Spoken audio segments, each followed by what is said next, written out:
How to Create a Glitch Monologues Season 15 Chapter 9. This is Season 15 of How to Create a Glitch in the Matrix Monologues Episode 9. In this episode, we will be talking about a principle I call mechanical computational emergence.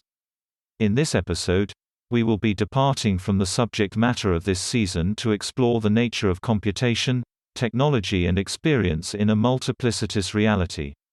Now, it is true to say that there are an infinite number of possible universes within this simulated reality.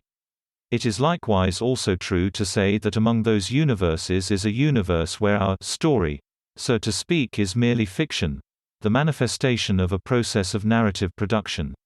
It is likewise true to say that in some universe that narrative has reached the production stage and is a film or movie. It is true to say that in some universe which is parallel to this one we are an actor living out the life of a fictional character, being filmed or on stage.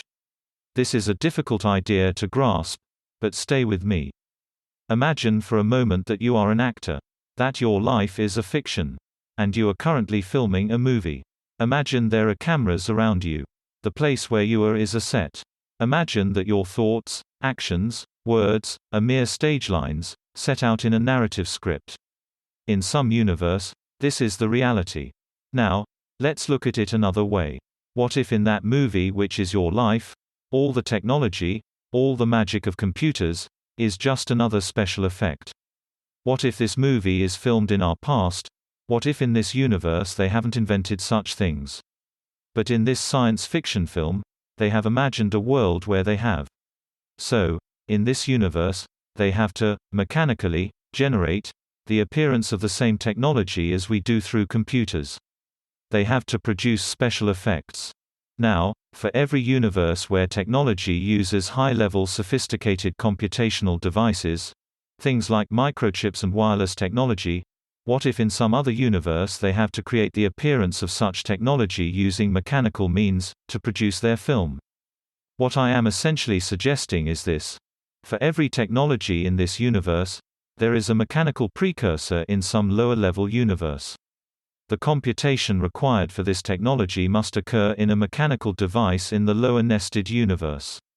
Just as, for each one of us, there is a universe where we are merely an actor, playing a role, in a film, based upon a script, written by an author. What does this tell us?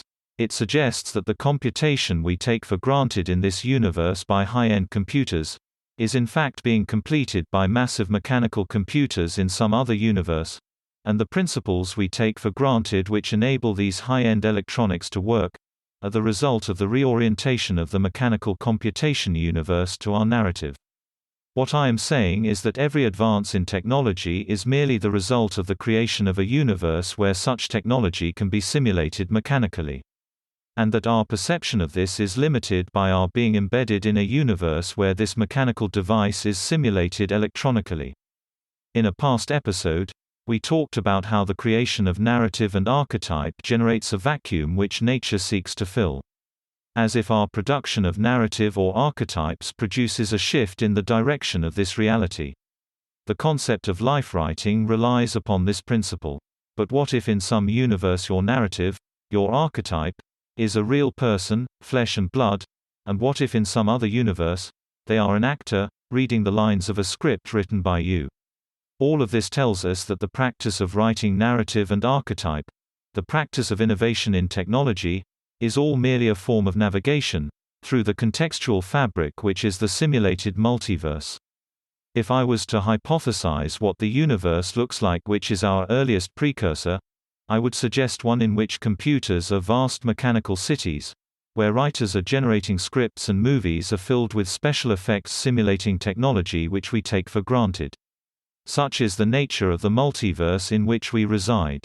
If we could extrapolate any principle from this, it is that the creation of the first mechanical computers by the early Greeks and others represents the birth of the simulated universe, and that our earliest precursor universe probably generates computation using similar mechanical principles to those earliest devices. In effect, we may be living in a vast Greek design mechanical computer.